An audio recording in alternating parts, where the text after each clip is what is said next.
Sitting in these sorts of circles and being supported by facilitators of this work helped me be able to go back to the quote unquote scene of the crime and develop a new relationship with the pain, develop a new relationship with the trauma, and come forward as an adult with a different relationship, a different point of view, and new techniques and thoughts about, what pain is, about what emotions are, about what sadness is, fear, shame, and all of those sorts of things, and understanding that they are a part of the human condition. Welcome to the Holistic Life Navigation Podcast, where we explore life through the lens of somatics.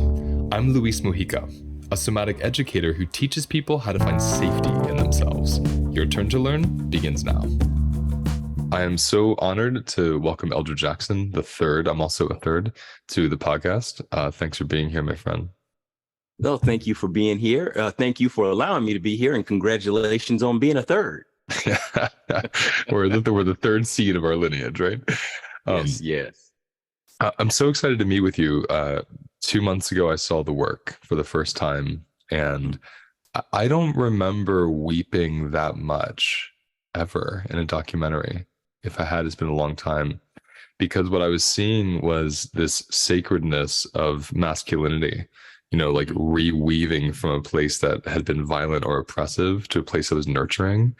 Yes. And it was like only men could hold that kind of space for that kind of aggression in that way that I saw being filmed.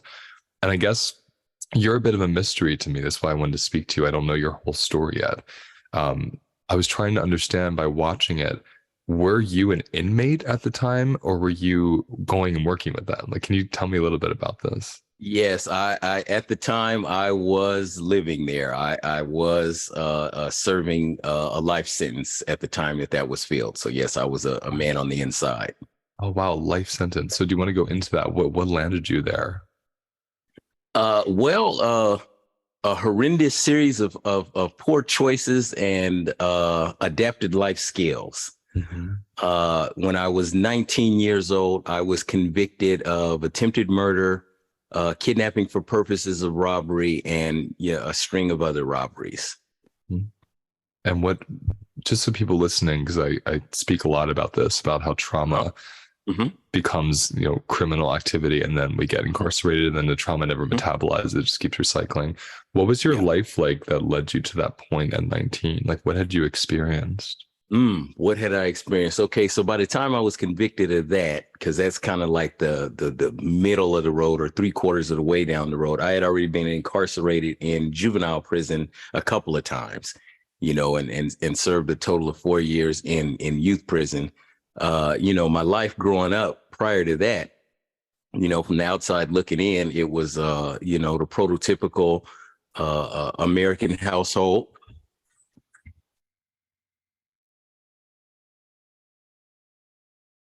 It was, excuse me for that. It was, a household with mother, father, sister, brother. My father was in the military. I grew up with both parents in the household, had the opportunity to travel the world, was actually born in Germany on a military base, played sports growing up, was what they say was, fairly decent athlete, got mostly A's and B's in school.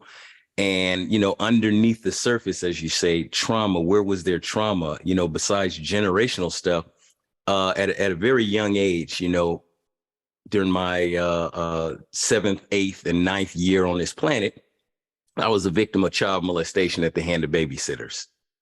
And I, at that time, and not many folks are, I was not equipped with how to deal with that in a healthy way, in a good way. I didn't know how to share that experience with my parents, so they had no idea. The first time they heard about it was in a visiting room in Folsom while I was serving life.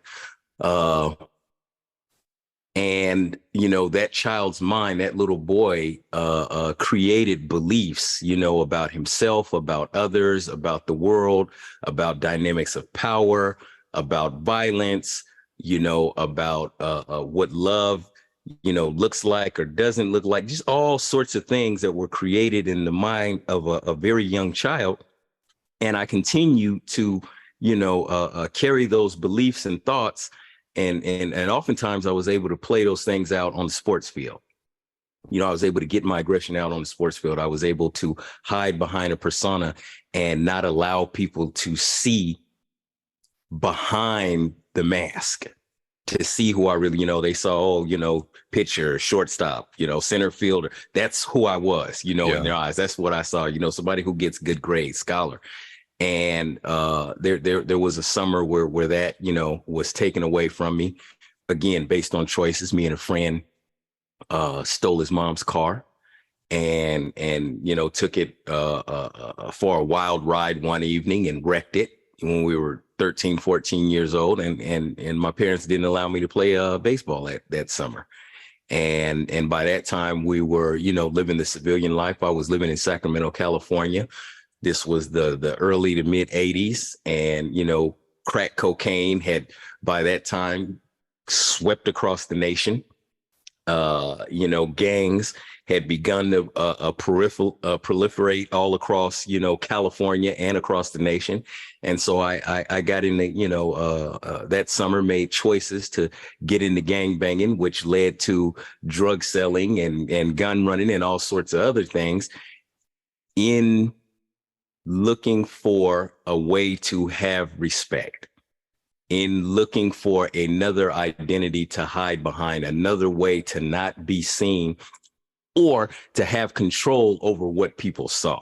Yeah, like they saw one part, but they didn't have to see the other part. Yes, that's it.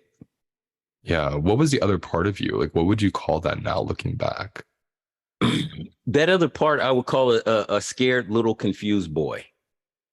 And that scared little confused boy, he was, for lack of a better way to describe it, he was who was running the show. He was who was driving, the proverbial bus for me, well into my 30s, driving it from a place of fear, driving it from deep inside of the trauma of the womb. So, where I sit today, I can look back and articulate internally, that's what was going on with me. That was the driving influence. That was, where a lot of my decisions were coming from, and that's not to minimize the choices.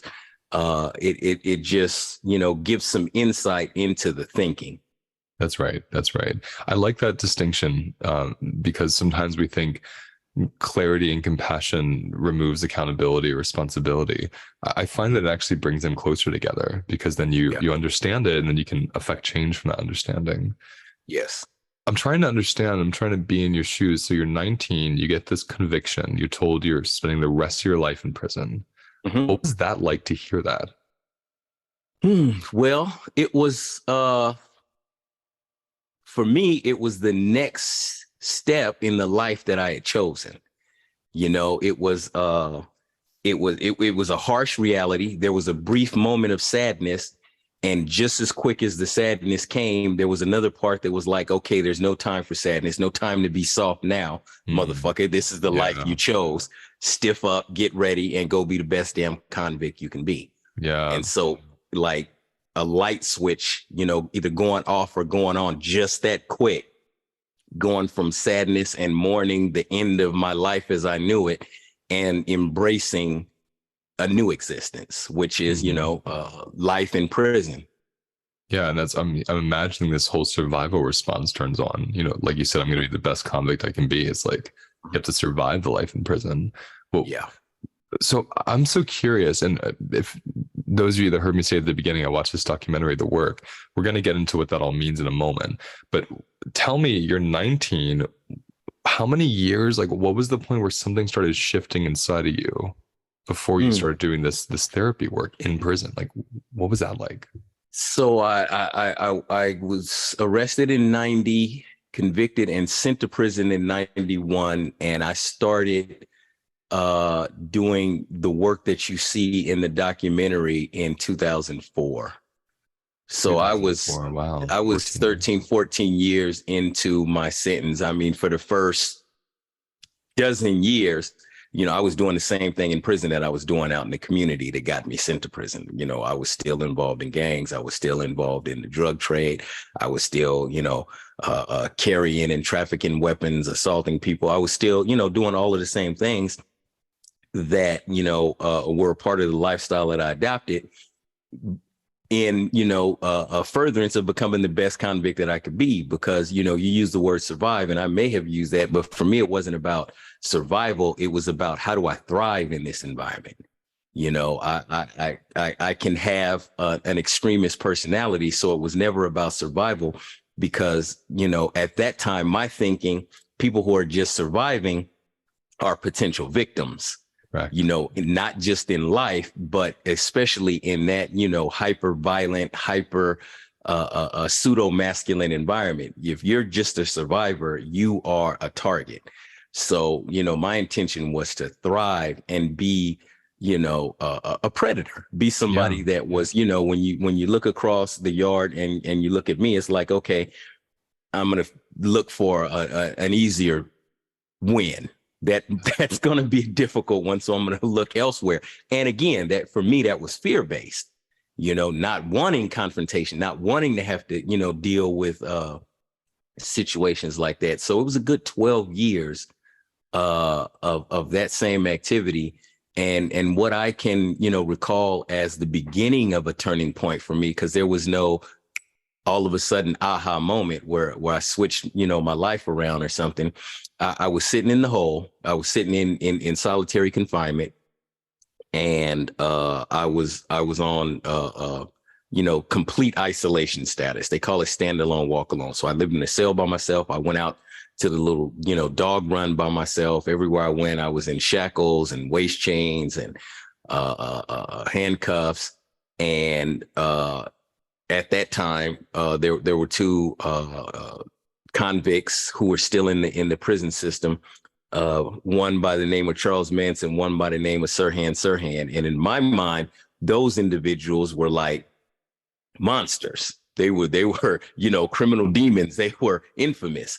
And I could see from my cell the part of the housing unit where they were, and they were going out onto the yard with other, people. They were allowed to be around other people without restraints.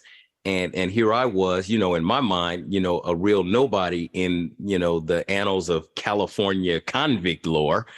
And I can't be around other human beings. Charles Manson was somebody who had just, used his art of persuasion to convince people, to murder people. And here he was allowed to be around people and have access to his gifts, his articulation and being able to whisper in people's ears. I couldn't be around other human beings.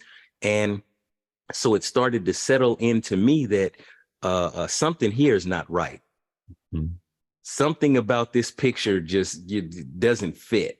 And I started, to take stock in where I had come from. And when I say where I'd come from, thinking about my family and thinking about the, so-called potential that folks used to talk about when they used to see me, and speak about me in my younger years, and compare that to where I was at. And I was like, yeah, this shit's not working. I got to figure something else out. I got to do something else. I don't know what that something else is, but it's not this. Yeah. So who or what introduced you to this form of therapy and healing? How did that start? Well, when I got released from administrative segregation, when I got out of the hole, I was sent from Corcoran Prison to New Folsom Prison, which is where the documentary was filmed. And that group had already been running for several years. And on the inside, it's called Men's Support Group or Men's Group. And, on the yard, it had a reputation, because if you're not in the group, you don't know what's going on in there. Nobody knew what was happening there outside of the participants prior to that film, being made public. And so there was a lot of secrecy and mystery around what was going on in that chapel. The guards referred to the program as Hug a Thug. Folks were talking about, people are in there praying the candles. It's a cold. They're in there singing, Mm-hmm. holding hands and singing Kumbaya. All of these sorts of rumors and innuendo that can pop up due to a lack of knowledge. Mm-hmm. And so, I heard all of that sort of stuff. I didn't put a lot of stock into it, but a lot of the guys that I saw that were, consistently, on a regular and consistent basis going into that chapel when men's group was called were individuals that I was familiar with on the yard and from other prisons, and I respected them, as stand-up convicts, and I could see something more. I could see the way that they were carrying themselves had evolved. Mm-hmm. The way that they were showing up, in that community, in that space, there was something different. They were men, they were grown men, they weren't gangsters, they weren't convicts, they weren't homeboys. They were grown ass men. And it showed. And so, after a couple of years, 2-3 years, and a couple of invites, I was like, you know what? I'm gonna go ahead and try this out. At worst, I can just get up and walk away because can't nobody make me do nothing I don't want to do. Mm-hmm. And so, that's how I got in. There was an associate of mine, Dante, who actually sponsored me into the group, and it's been a part of my lifestyle ever since. I just, first of all, love this. I speak about this with people when they always say, how can I make other people do, like, I have a course and I teach big groups of people. How can I have other people do this? And I say, if you just do it yourself, like your behavior and your spirit and how you carry will ripple out and people will be attracted to it if they're ready. And that's a perfect example of you saw these men evolving over time and you felt a difference in your body around them that inspired you. Like, I want that for me. I love that. So tell us listening, people that haven't seen the work, what is this style of therapy? What do you do? Tell us how you hold space in these prisons specifically. Well, it is, first of all, people call it therapy. It's, evolved into being called healing circles and all sorts of stuff. It, for me and for the folks that I know that sit in it on a consistent basis, it's just people sitting around telling the truth, learning how to tell the truth. It is an opportunity for me to see other human beings and to allow other human beings the opportunity to see me, and for me to get comfortable with talking about the places where I hurt, so that hopefully they don't hurt as much. And hopefully I can grow to a place where from those places of hurt, I can learn to not hurt other people as a way to not feel the pain. Right there. So if we want to call that therapy, then okay. That's what I wanted to ask you. I wanted to ask you that part you just said. Like, how does witnessing your own pain transfer into not inflicting pain? How is that for you? For me, it's about developing a different relationship with the pain, and not looking at it as something that was done to me so much as it was something that was done for me. Because for me, there is a learning, I've gotten to a place myself where I can learn from anything, and I can turn anything into an advantage. I can turn anything into a plus, a positive, an opportunity for growth. And so where I was, again, as a 7, 8, 9-year-old, my relationship with pain was, I don't want to feel pain. And if there's situations where pain is involved and there are two people involved and I'm one of those people, I'm going to be the one inflicting the pain, not the one feeling the pain. So that was my nexus for dealing with pain and understanding pain. And so sitting in these sorts of circles and being supported by facilitators of this work helped me be able to go back to the quote unquote scene of the crime and develop a new relationship with the pain, develop a new relationship with the trauma, and come forward as an adult with a different relationship, a different point of view, and new techniques and thoughts about, what pain is, about what emotions are, about what sadness is, fear, shame, and all of those sorts of things, and understanding that they are a part of the human condition. It's not about trying to make them go away or disappear or not feel any of them.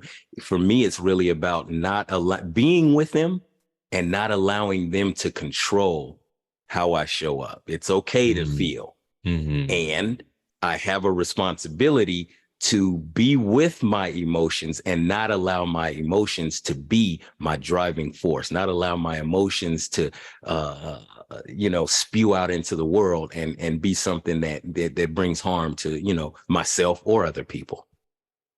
It's so beautiful. I talk so much about self-relating and how Mhm. transformational it is to have a relationship to self.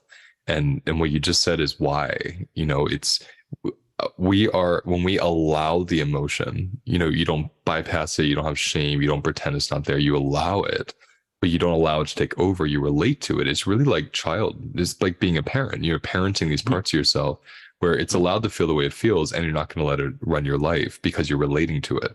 Something in there Yes. kind of transmutes, doesn't it? Oh, without a doubt, without a doubt. We call it in this work medicine. Laying right there next to the wound is the medicine. It's just like, a snake bite, is the Hmm. best way to describe it. Get bit by a rattlesnake and they give you the anti-venom. It's made from rattlesnake venom. So laying right there next to the wound is the medicine. So this, work helps me go into those places where I'm wounded, and right there next to that wound, right there next to the discomfort and the pain is my own internal self. And it's about going in and accessing that and tapping into it and learning how to utilize it for myself. So what I'm wondering, I'm imagining you in a circle in prison, and Mhm. you're surrounded by men. And up until this point, I'm assuming men were very dominant. You were in gangs, you were in these situations where men took on a really kind of violent, dominant role with each other Mhm. and others. What was it like to suddenly have these same kind of male bodies holding space for what I'm assuming is you talking about, like your molestation, your traumas, things that you never really let yourself go into? What was that process like for you Hmm. early What on? that process was like for me was, hmm, I'm looking for words. Uh, and I when I say this, I don't say it assuming that everyone had the same experience. Hmm. The safety and warmth and nurturing of a womb. When I think about my experience, inside of my mother, because my memory goes back very far. Hmm. Just the warmth and nurturing and love of being held safe and secure and not having to worry about anything, knowing, not having the answers about how it was happening, but just knowing and being confident and comfortable and not having to think that everything is okay. That I don't lights have me to up. do anything but simply be. That's the best way that I can describe it. That really lights me up because that's my experience in men's work I've done, where these Mhm. bodies that in my past, I have a lot of trauma with men. So having these male bodies transform into this really strong container that feels womb-like. There's this like masculine feminine that merges, and it feels so healing and so safe. I love that happened for you. And it that resonates for me that happened for you because you were one of the men I was attracted to watching the documentary because you embody that. I could see the way you were looking into the eyes of these other men. There was this really, sacred father mother in you holding this kind of like dual space, which is, it's like to me, it's shamanic, it's sacred, it's magical. And I loved watching that. So it Mhm. kind of what you just said gives me some context to why I was seeing that come through you. Do you hold Yeah. that space in yourself when you're with these men? Do you feel that consciously, or is it not that way for you? I wouldn't say that I feel it consciously. What I can say is that consciously there is an intent for me to show up in a way that serves whatever's needed, Mm, and to be open to, letting, my ego, id, whatever you want to call it, get out of the way and let spirit come through and utilize me in whatever way is needed in the moment. So, mm, the me that is there is the me that knows how to get the hell out of the way and not mm. muck the process up. That's so wise. Yeah. What about, so tell us this, the pathway. You start this work in prison. Mhm. You're obviously evolving, you're healing, you're getting more centered in yourself. Mhm. Two questions. I'll start with the first one. What was it like to reemerge from these really vulnerable circle spaces into the more harsh landscape of prison? Like, how did you hold yourself through that? Mm. So for me, it was really just about being comfortable with myself and going into those spaces with I guess the word would be self-confidence about I am who I am, and I don't need any excuses for that. I don't need any mask. And that's not to say, don't be safe, don't be aware of your surroundings, but my energy was different. The way that I Yeah. carried myself was different. My mindset, my thinking was different. And so at least the environment that I was in began to shift, began to alter. The relationships began to alter. The people that I found myself dealing with more often, was different. And the energetic, relationship there was different. And so I was free. Yeah. I was still inside. I was still serving life, but inside of myself, where it matters, I was free. I was not incarcerated. I was not in bondage. And so that's what it was like for me. I'm so happy to hear that because I speak a lot about finding safety inside yourself. Mhm. And when we find safety in our bodies, it's what I'm calling safety. It's not dependent on safety outside the body. So No, you're talking about you're still incarcerated, you're still there. The landscape hasn't changed. The inner landscape has changed. So you're unaffected by the outer one the same way you might have been before. That's gorgeous. Uh, exactly. so how did that lead to then getting out of prison from a life sentence? Well, in California, they have what's called when you have life with the possibility of parole, you go before a panel of governor appointed individuals. Most of them have, career law enforcement background. And the best way to describe the process is, you walk into a room and you sit on one side of a table. They're sitting on the other side of this great big grand table, and you talk about your life from the moment you entered the earth until the moment you walked into this room. And the goal is for them to determine what they call parole suitability. And what that suitability, in my mind looks like, if I'm them, trying to, put myself in their position, is what I feel comfortable with this individual as my next door neighbor, Mm, knowing everything that I know about what they have done and what they are capable of. Would I be comfortable with this cat, walking through the park that my grandchildren go to? mhm, mhm. So, I went to board 3 times. The first 2 times I was denied. The third time I was found suitable, and I believe the difference was, I didn't go into the room expecting to get out. Mm, mhm. I was just going in the room to talk to some human beings. I wasn't trying to get out. I wasn't trying to come home. I wasn't trying to be found suitable. I was just there being truthful and honest about who I was and where I was at, and whatever happens, happens. Which must have greatly impacted, their felt sense with you, I'm assuming. I would assume so, because they found me suitable for parole. What was it like when you're going in there, you're just kind of relating to people, you're hanging out, and they say, oh, okay, yeah, you're suitable for parole. What did that feel like? It was it was a shock. It was a shock, and there was the gamut of emotions for me. There was underneath the shock, there was joy, of course. There was sadness. There was fear. There was a little bit of everything, in Hmm. that moment. It was just like surreal, Hmm. because it It's wasn't beautiful. something, that I expected. It wasn't something that I was looking for. And from that moment to actual release, how long was that? It was 4 months, because there's a review period. They find you suitable, and then it has to go to a full board hearing, which is like 15 people. They review the transcripts. Their legal team has to make certain that everything was done correctly. All of the T's were crossed, I's were dotted.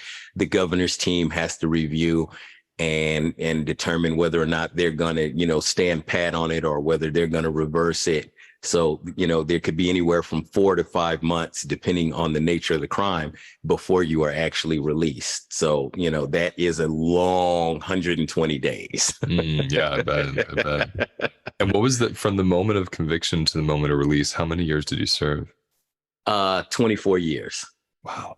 So 24 years, a decade of those doing this work. So you get out and you're already rehabilitated on the inside. So was it easy to merge with life on the outside? What was the transition like? For the most part, it was easy to, make the transition to the outside, because a lot of it is mindset. And then there are things where, I'm still, at this point, I'm 51, I'll be 52 this year. I have done more time incarcerated than I have done in quote unquote free society. So, there are aspects of, being institutionalized. There are ways of thinking and habitual action that come up that I deal with daily. The transition for me is, it continues. Yeah. And maybe it will continue, because, there are elements, when you go deeper off into it, there are elements of PTSD, different sorts of trauma and all of those things. And the intention is to be with them, to be with that, reality, and to continue to sit in these circles and do this work and heal and move through life with purpose and positive intent. So tell us, what work do you do now? Like, how do you do this work? What does it look like? So the work that I do now is no different than the work that I was doing when I was sitting inside in these circles. Now I am co-executive director of Inside Circle, which is the nonprofit that supports that work. I now go back inside of prisons, New Folsom being one of them. We go into several other prisons in California on a consistent basis. We go into high schools and do this work. We go across the country. We're in Dallas, we're in Memphis, Tennessee, we're in all of the juvenile facilities in the state of New Jersey. We're in Brooklyn, New York, working with the district attorney's office. We are in San Francisco, working with the district attorney's office. We go into corporations and do this work with C-suite officers. It's, people see the documentary and they're like, oh my God, that's a insanely transformational prison program. The film just happened to be, captured inside a prison. This is human work. This is work that all of the billions of people on the face of this big blue marble can benefit from, partaking in my humble opinion. Yeah. So you go anywhere. This work goes anywhere it calls you. We go all over the place. Just last week, we were on a Zoom call at, it was 1 a.m. Pacific time. We were in New Zealand with some men who were screening the documentary and getting ready to go into a weekend of men's work. And that was how they were kicking the weekend off. So, we were sitting with them doing a Q&A and sitting in circles to, help support them. So, we're doing this all over the globe. I feel so satisfied. I'm curious if there's anything you want to add that we didn't go into that you want people to know. I think the only thing that I would add that I haven't specifically said, we haven't specifically covered, is the encouragement for people to, trust and believe in themselves and love yourself. When I love myself, then I am able to teach other people how to love me. I'm able to teach other people how to be in relationship with me. And I am able to be receptive when people are communicating to me how they need to be treated and how they want to be loved. So love yourself, invest in yourself. If you don't do anything else in this life, invest in yourself. Beautiful way to close. Eldra Jackson III, I'm so grateful to have this time with you, and I'm so happy to share you with my audience. Thank you for your life and your wisdom and what you're sharing with us. Thank you for inviting me in. It's been a wonderful conversation. That's the end of today's episode. Now let's take a moment to notice where we feel the episode in our bodies. Close your eyes. Take a breath. And let whatever wants to come up, come up. And remember, those sensations hold the wisdom that we're looking for. If you want to go deeper, visit holisticlifenavigation.com.